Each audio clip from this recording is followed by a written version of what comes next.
আসসালামু আলাইকুম বন্ধুরা। আজকে কবুতরগুলোকে সব একসাথে ছেড়ে খাবার দেওয়া। প্রথমে আমি একের পর এক এর খাঁচাগুলোকে বেঁধে দিচ্ছি রশি দিয়ে। কবুতরগুলো কিন্তু আমাকে ভয় পাচ্ছে। কবুতরগুলো তেমন মিলতে চাচ্ছে না। প্রায় ২ সপ্তাহ পর তাদেরকে ছাড়ছি বৃষ্টির কারণে।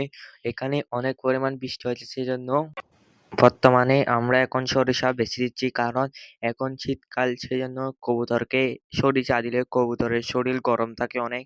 কবুতরের কোনো ঠান্ডা লাগে না। দেখতেছি কবুতর একটা লেগেছে খাবার খাওয়ার জন্য।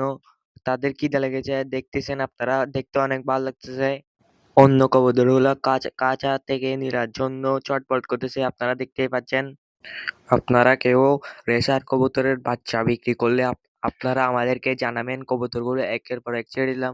অন্য কবুতরগুলো খাবার খাচ্ছে, বাটিগুলো নিচে পড়ানো আছে। কবুতরগুলা উপরে উঠে ঘুরে ঘুরে বাটিগুলো ফেলে দিচ্ছে খাবার আছে কিনা দেখতে।